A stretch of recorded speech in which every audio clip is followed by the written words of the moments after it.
নমস্কার বন্ধুরা, আমার নতুন ব্লগে আপনাদের সবাইকে স্বাগত জানাই। আশা করছি সবাই ভালো আছেন, যে যেখানে আছেন। আমিও ভালো আছি। এখন আমরা দিনহাটার জন্য একদম তৈরি। মোটামুটি বিক্রম আধ ঘন্টা থেকে আগে চলে এসেছে এবং মাও তৈরি। ঠিক আছে, চলো যাওয়া যাক। অনেকগুলো জিনিসপত্র আছে, এই যে সবজি ব্যাগ, এই যে এই ব্যাগ, ওই একটা, এইটা। আচ্ছা ঠিক আছে। গাছগুলো কোথায় পড়বে? ডিকিতে দিলে গাছ মরে যাবে।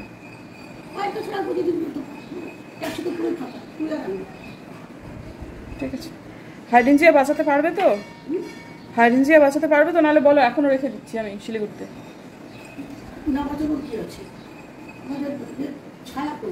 ঠিক আছে ঠিক আছে ঠিক আছে, হয়ে গেছে।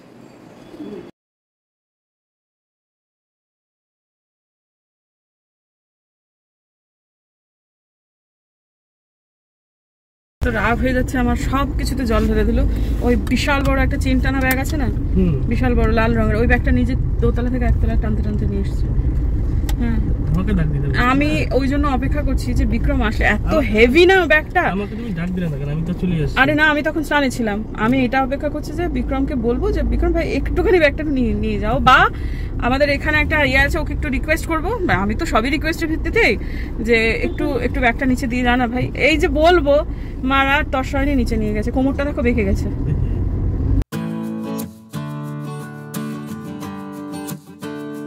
এখন যে জায়গাটার উপর দিয়ে পেরোচ্ছি সেটা ফুলবাড়ি, এবং এখানে দেখুন উত্তরকন্যা রয়েছে। উত্তরকন্যা একটা প্রশাসনিক কার্যালয়, যেটা বর্তমান মুখ্যমন্ত্রী মমতা বন্দ্যোপাধ্যায় করেছেন। তো এইখান থেকেই আমার স্কুলটা বড্ড কাছে, এবং এখান থেকে আমার স্কুল কিন্তু দেখাও যাচ্ছে। এই যে এই গলিটা পেরিয়ে গেল, এই গলিটা দিয়ে আগে তো এখান দিয়ে আমরা যেতাম, এবং পেছনে দেখুন সামান্য একটুখানি করে হলেও আমার স্কুল এখন দেখা যাচ্ছে। আগে দেখা আরও বেশি যেত। মাঝখানে কিছু গাছপালা লাগিয়ে দেওয়া হয়েছে, এবং বাড়ি হয়ে যাওয়াতে এখন আর দেখা যায় না। ওই ছাদের কিছুটা অংশ এখনও দেখা যায়। আমার স্কুল যেটা ছিল সেটার নাম হচ্ছে দার্জিলিং পাবলিক স্কুল।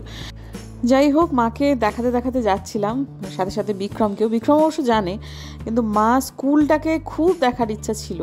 তো এখনও চাকরি করি না, সুতরাং আর কি দেখবে। যাই হোক, আপাতত মা সকালবেলা উঠেই ওই কাণ্ডটি করেছেন। এত দিনহাটায় যাওয়া, তারা এর আগেও কিন্তু এরকম করেছেন, যে বড় ট্রলিটা নিজের টানতে টানতে নিয়ে যাচ্ছিলেন। এবার সেটা করেই ফেলেছেন। আমি স্নানে ছিলাম, তখনই হঠাৎ করে বাইরে বেরিয়ে দেখছি মস্ত বড় ওই বিশাল ভারী ব্যাগটা সেটা নিচে নিয়ে গেছেন, সিঁড়ি দিয়ে হেঁচড়ে হেঁচড়ে টেনে টেনে। খুব রাগারাগি করেছি, কিন্তু করার কিছু নেই, যা করে ফেলেছেন আর কি বা বলবো। আর একটু আগে যে ক্লিপিংটা দেখলেন, সেখানে বিক্রম একটা দাঁড়িয়ে ছিল একটা জায়গাতে, একটা ওই রিলায়েন্সের পেট্রোল পাম্পে। তার পেছনটাতে একটা ক্যান্সার হসপিটাল আছে অনেকদিন থেকে। এই রিলায়েন্সের এই পেট্রোল পাম্পটাই বরং নতুন। তো আমার না এই হসপিটালগুলো দেখলে বড় খারাপ লাগে। শাশুড়ি মাকে বাবাকে এত ভুগতে দেখেছি না, তখনই ওই ঠাকুরের কথাই মনে পড়ে। ভাগ্যিস বজরংবলী সামনে আছেন।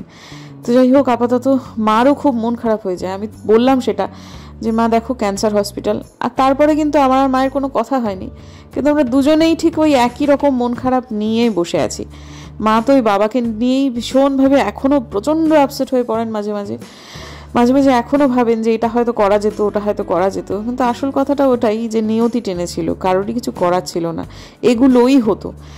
তো এখন মা একটু শুয়েছেন, আর আমরা এখন রাস্তা চিরে এগোচ্ছি।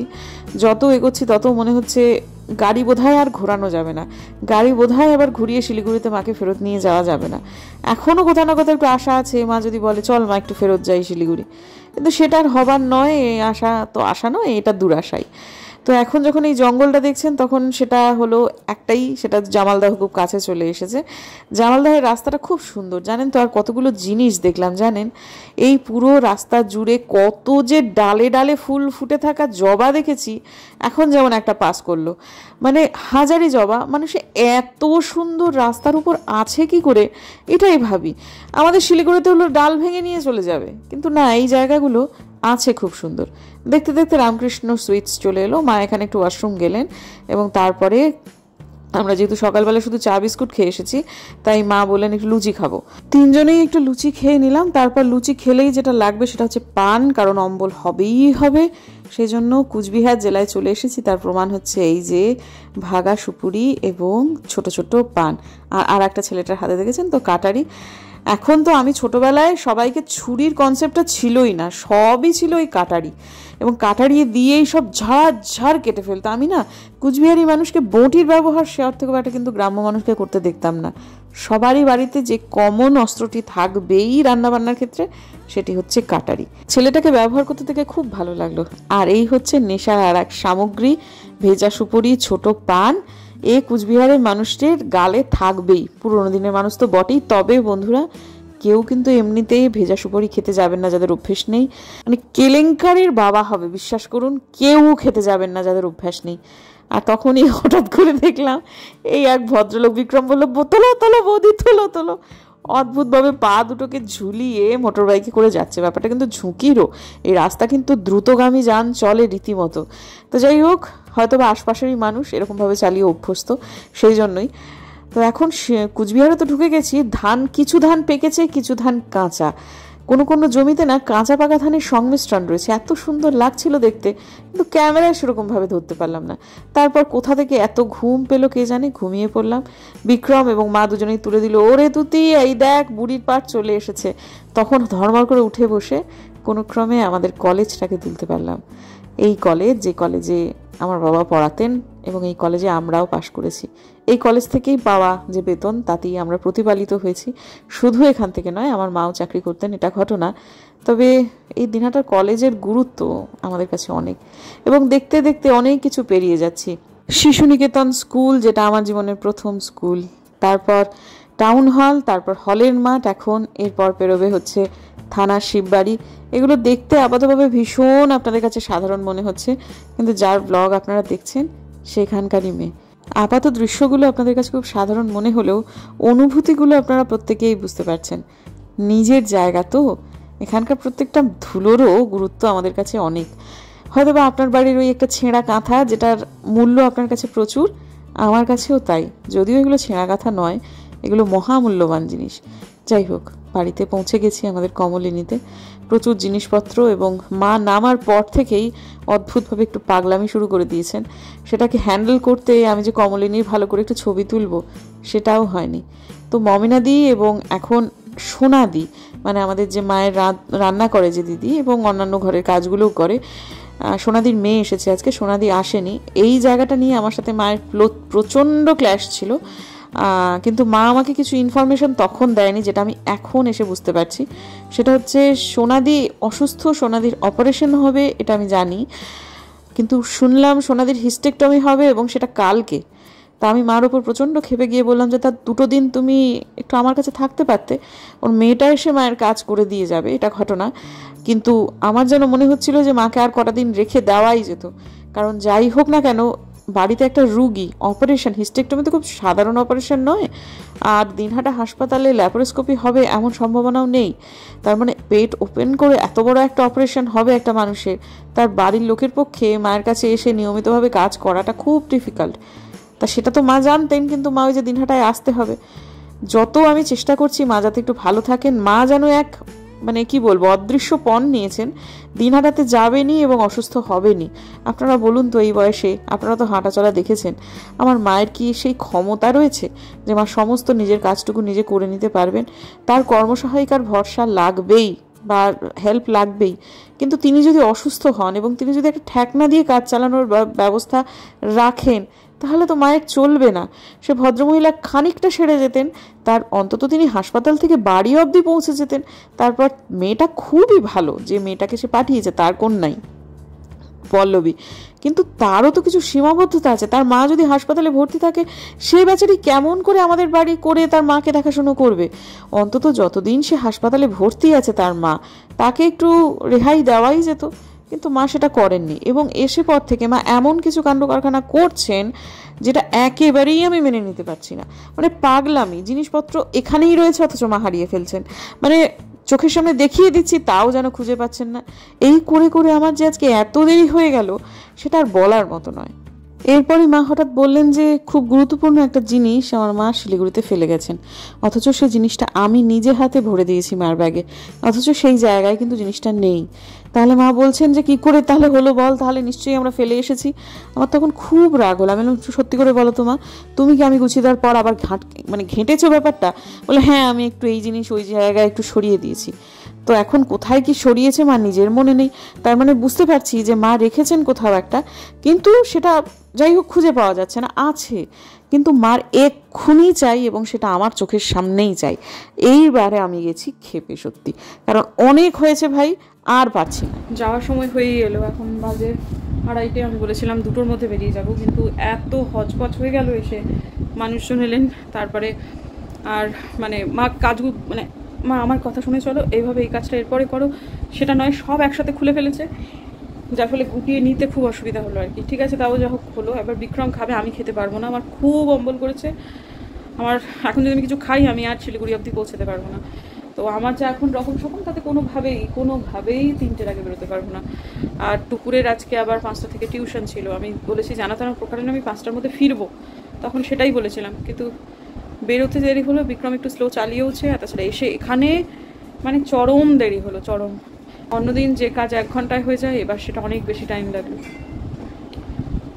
যাই হোক, ঠিক আছে, পৌঁছতে পারবো না 5টার মধ্যে। বুম্বাদারও আজকে কলেজে খুব কাজ আছে, অনেক মানে গুরুত্বপূর্ণ কাজ আছে, তো যার ফলে ও মনে হচ্ছে টুকুরের আজকে টিউশনটা ড্রপ হবে। অন্যান্য বারের তুলনায় এইবারে আমার বেরোনোটা একদমই অন্যরকম। পেছন পেছন মা আসছেন না, এবং তারপরে মমিনাদি টমিনাদি ওরা আসলে তখন এই মুহূর্তে মানে আমাকে আটকানোর জন্য একটু চেষ্টা করছিল, কিন্তু আমি ভীষণ ক্ষুব্ধ হয়েছি। সোনাদির হিস্টেকটমি বুধবার দিন, মাকে আমি এনে দিলাম হচ্ছে সোমবার। আমি এটা মোটেই জানতাম না, যদি জানতাম আমি কোনোভাবেই মাকে আসতে দিতাম না। এবং কার্যক্ষেত্রে হিস্টেকটমি হয়েছে মঙ্গলবার, সোমবার দিন নয়, যেদিন কাউন্টিং। তো এখন একটা মানুষকে একটু রেহাই দিলে তো কি মন্দ হতো, অথচ দিনহাটা না না কি হয়েছে, আমি ভালোই থাকবো, আমি হোম ডেলিভারি খাবো। আর দিনহাটাতে বুঝিসই তো, দিনহাটার বাড়িটা এতদিন ধরে না হয়ে আছি। উল্টো দিকের একজন প্রতিবেশীকে প্রত্যেক দিন বলেছেন যে সকালবেলাতে কোনো এক সময় এসে তুমি তুলসী গাছে একটু জল দিয়ে যেও আর একটু প্রদীপ জ্বালিয়ে যেও। সেই কাজটা তিনি যেহেতু 1 মাস ধরে করছেন, তাকে সেই কাজ থেকে রেহাই দিতে হবে, সুতরাং মাকে দ্রুত ফেরত আসতে হবে। অথচ সেই ভদ্রমহিলা একবারের জন্যও বলেননি যে আমাকে কাজটা করতে আমার কোনো অসুবিধে হচ্ছে, হাবে ভাবেও সেটা তিনি বোঝাননি। তিনি এতদিন করেছেন, তিনি আরও 7 দিন করতেই পারতেন, কোনো অসুবিধে হতো না। যেন তেন প্রকারেণ মাকে আসলে দিনহাটায় ফেরত আসতে হতো। আমি বলছিলাম মা, তুমি কি শিলিগুড়িতে খুব খারাপ ছিলে মা, তোমার কি এখানে আসতেই হতো? না না, খারাপ কেন থাকবো, তুই আমার জন্য অনেক কিছু করেছিস, তুই তো করেই যাচ্ছিস।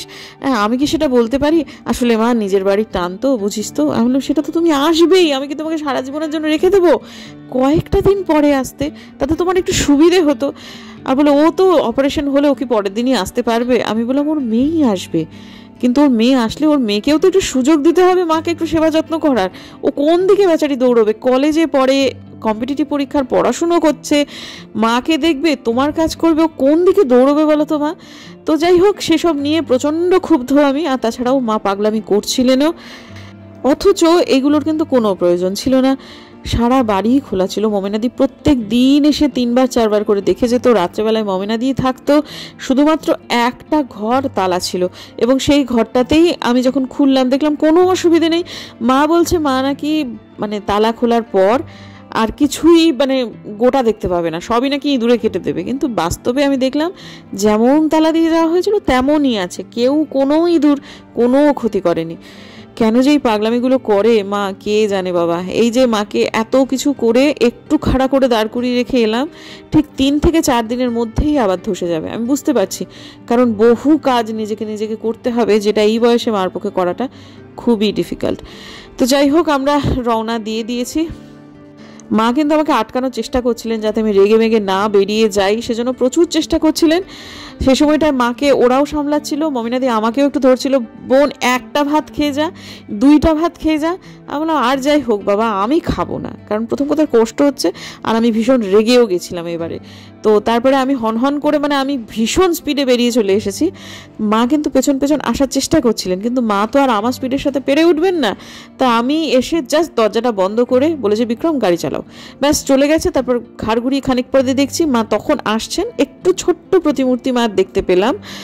যাই হোক, কি আর করা যাবে, আপাতত বকবক করতে করতে চলেই এসেছি শিলিগুড়ির কাছে। একটু আগে বিক্রম দাঁড়িয়েছিল একটা জায়গায়, কোমর লেগে গেছিলো, সেই জন্য ওই আমাকে একটা পার্পল রঙের ওটাকে কী বলে হিজল একটা পেড়ে দিল। বেচারি ও বুঝতে পারছে যে বৌদি ভীষণ ক্ষেপে গেছে।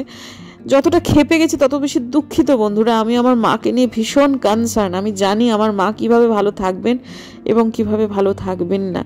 আমি চাই আমার মা যেন ভালো থাকেন, কিন্তু আমি এই পাগলামিগুলোর সাথে আর পেরে উঠি না। সত্যি, শুধু আমি কেন, দিদিও পেরে ওঠে না। আমরা দু বোনই না মায়ের কিছু কিছু জেদের কাছে ভীষণ অসহায় হয়ে পড়ি। আজকে আবার সেটা প্রমাণ হলো। মা আমাদের জানানই যে কাজের লোকেদের এই অবস্থাটা রয়েছে। তো যাই হোক, প্রচণ্ড আকাশ খারাপ করেছে। আস্তে আস্তে শিলিগুড়িতে পৌঁছেই গেলাম। সুপ্রভাত বন্ধুরা, কালকে দিনের ব্লগটা এন্ড করা হয়নি। বাড়িতে ঢুকে প্রথমত শারীরিক ক্লান্তি, মানসিক ক্লান্তি এবং দুঃখ দুই ছিল।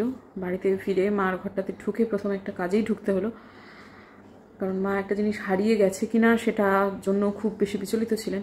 সেটা ওই ঘরে ঢুকতে গিয়ে আমার খুবই খারাপ লাগছিল। পুরো ঘরটাকে খালি মনে হচ্ছে যেন মা বাথরুমে আছেন বা বারান্দায় আছেন বা পাশের ঘরটাতে আছেন, এরকম একটা ফিল হচ্ছিল। তারপরেতে সেটা হওয়ার পরে যাই হোক খুঁজে টুজে পেলাম না। তারপরে এই ঘর ওই ঘর সব ঘরই যখন একটু একটু করে খুঁজতে হলো, তখন আরও বেশি করে ফিল হলো যে মা দিনহাটায় রেখে এসেছি, মানে এটাই আর কি। যাই হোক, এটা তো সত্যি যে মা আছেন। তারপরে মা ফোন করে বললেন যে মা পেয়েছেন, এবং তারপরে মা একটুখানি বললেন যে আমার যে কি হয়, একটা ঘুরের মাথায় চলি, তুই রাগ করিস না, এসবগুলো বললেন। যাই হোক, কিন্তু আমার শিলিগুড়িতে মা এই মুহূর্তে নেই, এটা মেনে নিতে একটু অসুবিধা হচ্ছিল কালকের দিনটাতে। আজ সেজন্য আর মোটেই ব্লগ করতে পারিনি। তো যাই হোক, ব্লগটা তো এন্ড করতে হবে, সেই জন্যই এলাম। যদি আমার ভিডিও ভালো লাগে তাহলে প্লিজ সাবস্ক্রাইব করবেন, ভগবানের কাছে প্রার্থনা করবেন যেন মা দিনহাটাতে ভালো থাকেন, সুস্থ থাকেন। এইটুকুই। আপাতত আজকের দিনের জন্য বিদায় নিচ্ছি।